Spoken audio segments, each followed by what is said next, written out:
Olá, meus irmãos e irmãs, sejam bem-vindos ao canal Vinícius Siqueira. E se você ainda não é inscrito aqui no canal, se inscreva aqui no canal e não esqueça de ativar o sininho das notificações. Todos os dias são postados vídeos abençoados aqui no canal, para te abençoar. Vamos a mais uma palavra do Senhor. Estamos vivendo uma era maligna. Satanás, auxiliado por anjos caídos e demônios, está determinado a roubar e destruir. Se não nos apoiarmos no poder da oração, não seremos capazes de abater o poder de Satanás. O diabo nunca se preocupou muito com os rituais da igreja, mas tem medo mortal da oração genuína. Quando uma pessoa começa a orar de verdade, começa a descobrir novas e diversas formas de oposição da parte de Satanás. Há um homem em minha igreja que antes era alcoólatra. Não obstante a sua prosperidade nos negócios, a bebida o levou a maltratar a esposa e os filhos. Certa noite, ele chegou em casa, acompanhado de seus companheiros de bebida, e todos puseram-se a beber e alegrar-se ali. Embora a mulher o amasse muito, os filhos, e já tivesse suportado muitas coisas por parte do marido, não podia tolerar o fato de ele desonrar seu lar de tal forma. Chamou-o à parte e disse-lhe: "Querido, eu o amo, mas não aguento mais suas bebedeiras. E agora você ainda traz esses bêbados para casa? Não vou tolerar isso. Vou arrumar minhas coisas e ir embora. Amanhã, quando você acordar, eu já não estarei mais aqui." Apavorado com o choque de perder a família, ele ficou subitamente sóbrio. Como sua esposa era uma crente muito dedicada, ele se ajoelhou ali diante dela e começou a orar: "Senhor, liberta-me desse terrível demônio do álcool." Pensando que o marido, além de embriagado, estivesse zombando de sua religião, a mulher ficou mais indignada. Ele já tentara diversas vezes libertar-se daquele vício, mas sem o conseguir. Agora que a esposa ameaçava abandoná-lo, estava ainda mais desesperado. Estava chorando quando ouviu uma voz interior que lhe vinha no coração: "Pela manhã você estará liberto." "Tenho certeza de que amanhã estarei liberto", disse para sua esposa. Mas ela não pôde disfarçar uma expressão de incredulidade. Já ouvira muitas dessas promessas antes. Então, de manhã, ela teve uma grande surpresa ao ver o marido jogando no lixo suas garrafas de bebidas caríssimas e seus cigarros. Será que está ocorrendo um milagre de libertação? Pensou consigo mesma. Depois, o homem entrou no seu carro, foi para seu trabalho e disse a todos os empregados de sua fábrica que Deus o libertara e que ele nunca mais iria beber nem fumar. Os colegas da fábrica não tinham coragem de rir na cara dele, mas acharam que isso era mais uma de suas resoluções. Ele havia feito o mesmo várias vezes anteriormente. Contudo, depois de algum tempo, todos ficaram convencidos de que alguma coisa tinha acontecido, pois sua vida se modificara totalmente. Hoje, toda a família está servindo a Jesus e ele é diácono de nossa igreja. Havia uma outra família que Satanás estava decidido a destruir. Contudo, através de muita oração e persistência, a esposa conseguiu obter uma vitória completa e total. Satanás é mentiroso e o pai da mentira. Ele tem prazer em roubar e destruir, mas Cristo nos concede autoridade sobre a obra dele quando aprendemos a orar. Para sabermos como a oração pode desbaratar o poder de Satanás, quando ele estiver operando em nossos amigos e entes queridos, precisamos entender o que a Bíblia ensina sobre ele. Sendo o dirigente do louvor celestial, Satanás tinha o acesso a Deus. Isaías diz o seguinte a seu respeito: como caíste do céu, ó estrela da manhã, filho da alva, como foste lançado por terra, tu que debilitava as nações, tu dizias no teu coração: eu subirei ao céu, acima das estrelas de Deus, exaltarei o meu trono e no monte da congregação me assentarei nas extremidades do norte. Subirei acima das mais altas nuvens e serei semelhante ao Altíssimo. Contudo, serás precipitado para o reino dos mortos, no mais profundo abismo. Isaías 14, 12 ao 15. E Ezequiel tem outras informações. Estavas no Éden, jardim de Deus. De todas as pedras preciosas te cobrias, o sárdio, o topázio, o diamante, o berilo, o ônix, o jaspe, a safira, o carbúnculo e a esmeralda. De ouro se te fizeram os engastes e os ornamentos. No dia em que foste criado, foram eles preparados. Tu eras querubim da guarda ungido e te estabeleci. Permanecias no monte santo de Deus, no brilho das pedras andavas. Perfeito era nos teus caminhos, desde o dia em que foste criado, até que se achou iniquidade em ti. Na multiplicação do teu comércio se encheu o teu interior de violência e pecaste. Pelo que te lançarei, profanado, fora do monte de Deus, e te farei perecer, ó querubim da guarda, em meio ao brilho das pedras. Elevou-se o teu coração por causa da tua formosura, corrompeste a tua sabedoria por causa do teu resplendor. Lancei-te por terra, diante dos reis te pus, para que te contemplem. Todos os que te conhecem entre os povos estão espantados de ti. Vens a ser objeto de espanto e jamais subsistirás. Ezequiel 28, 13, 17 e 19. Por esse texto, vemos que Satanás ocupava uma posição de grande proeminência no glorioso reino celestial de Deus. Mas por que ele deseja nos roubar e destruir? Deus criou o homem à sua própria imagem e lhe deu domínio.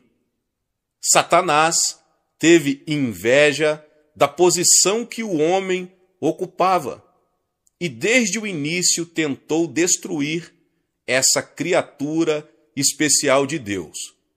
Assim que Adão e Eva morreram espiritualmente por causa de seu pecado, Deus fez a seguinte promessa: porei inimizade entre ti e a mulher, entre a tua descendência e o seu descendente. Este te ferirá a cabeça, e tu lhe ferirás o calcanhar. Gênesis 3,15.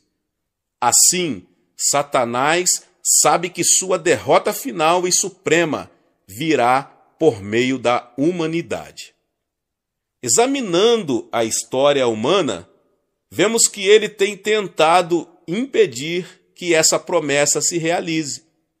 Primeiro, ele tentou corromper a raça humana.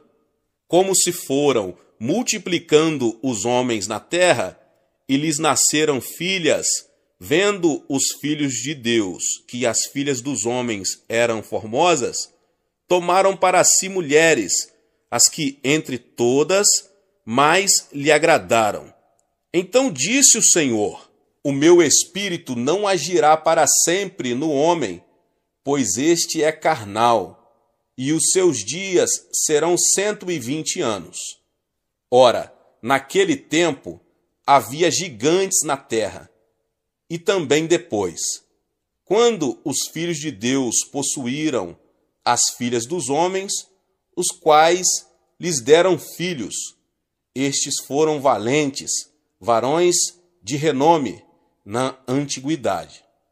Viu o Senhor que a maldade do homem se havia multiplicado na terra e que era continuamente mau todo o desígnio do seu coração. Então se arrependeu o Senhor de ter feito o homem na terra, e isso lhe pesou no coração. Porém, Noé achou graça diante do Senhor. Gênesis capítulo 6. O objetivo de Satanás era corromper a raça humana, para que o descendente da mulher, Jesus Cristo, não fosse puro. Desse modo, ele não poderia trazer destruição ao seu reino. Entretanto, Deus ainda contava com um homem que não havia sido corrompido. Somente uma família achou graça aos olhos de Deus.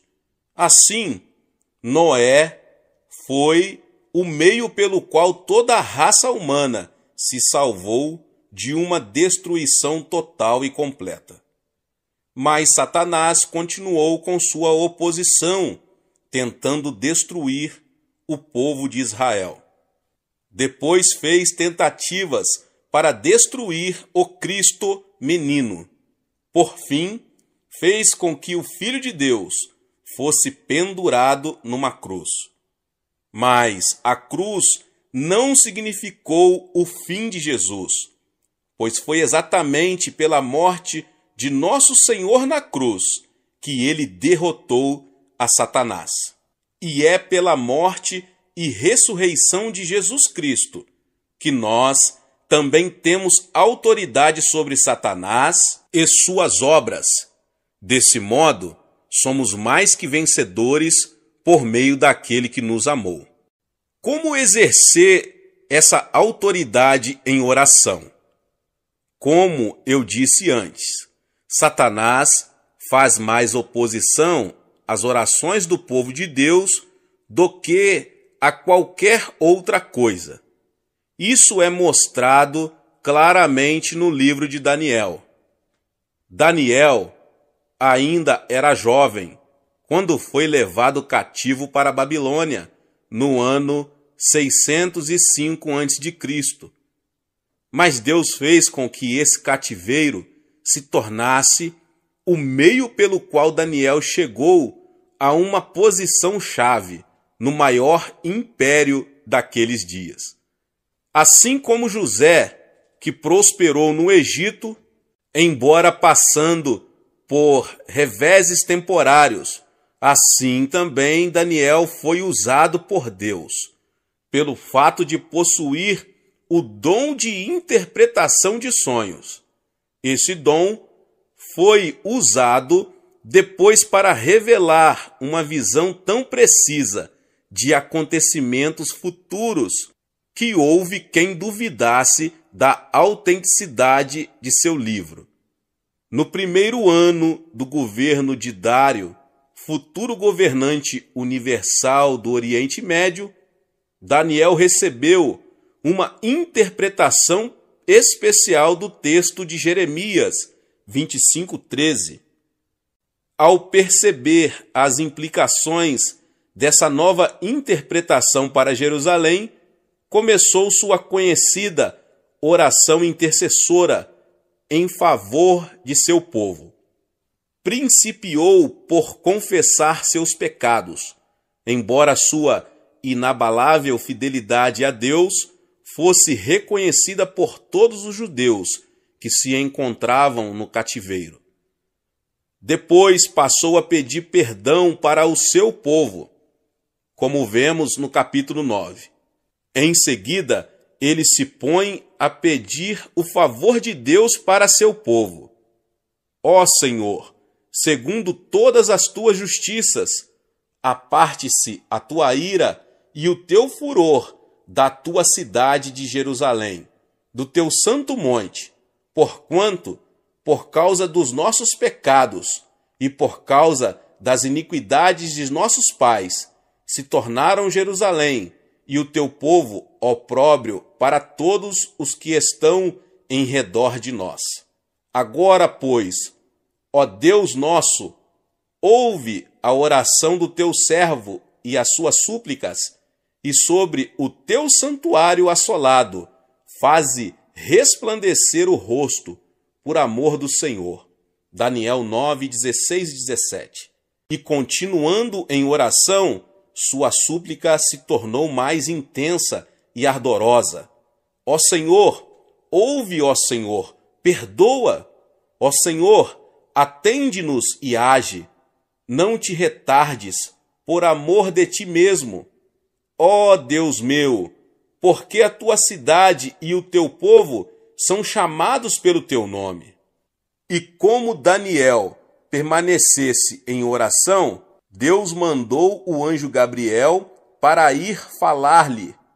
Então o anjo lhe revela o modo como Satanás se opõe às orações do povo de Deus. Então me disse: não temas, Daniel, porque desde o primeiro dia em que aplicaste o coração a compreender e a humilhar-te perante o teu Deus, foram ouvidas as tuas palavras, e por causa das tuas palavras é que eu vim. Mas o príncipe do reino da Pérsia me resistiu por 21 dias. Porém Miguel, um dos primeiros príncipes, veio para ajudar-me, e eu obtive vitória sobre os reis da Pérsia. Daniel capítulo 10, 12 e 13. Mais adiante, no mesmo capítulo, Gabriel revela a Daniel a batalha que terá que enfrentar assim que sair dali. E ele disse: sabes por que eu vim a ti? Eu tornarei a pelejar contra o príncipe dos persas, e saindo eu, eis que virá o príncipe da Grécia. Mas eu te declararei o que está expresso na Escritura da verdade, e ninguém há que esteja ao meu lado contra aqueles, a não ser Miguel, vosso príncipe. No comentário do Antigo Testamento de Kiel e Deliche, um dos mais respeitosos comentários bíblicos, os autores afirmam que o príncipe da Pérsia era a força maligna que estava orientando os desenvolvimentos do Império Mundial que viria a seguir. Gabriel fora mandado por Deus até Daniel, mas os príncipes de Satanás, os anjos caídos, guerreavam contra o mensageiro de Deus. Já que Satanás não queria que a oração de Daniel fosse atendida, o arcanjo Miguel foi então chamado a acudir Gabriel nessa batalha. Daniel jejuou e orou durante 21 dias. Foi esse o tempo necessário para as forças espirituais de Deus derrotarem os anjos caídos. Em Zacarias 3, encontramos um verso em que o Senhor diz o seguinte a Satanás: o Senhor te repreenda, ó Satanás. Sim, o Senhor, que escolheu a Jerusalém, te repreenda. Não é este um tição tirado do fogo?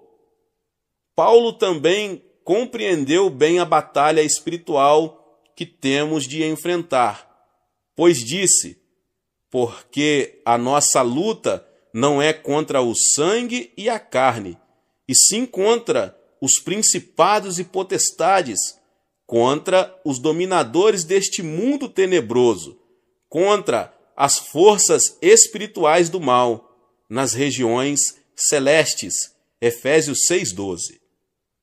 Para vermos isso tudo sob uma perspectiva mais clara, temos que compreender bem a realidade espiritual, isto é, a realidade do que domino, a quarta dimensão. Satanás foi derrubado da posição que ocupava nos lugares celestiais, uma posição, aliás, bastante elevada. Nós fomos criados como seres um pouco mais elevados que os anjos, já que podemos entender as realidades espirituais. Satanás já sabe, desde os tempos do Jardim do Éden, que seu reino será destruído por meio da humanidade. Deus lhe deu o título de Príncipe da Potestade do Ar. Como ele pode exercer autoridade sobre a atmosfera da Terra?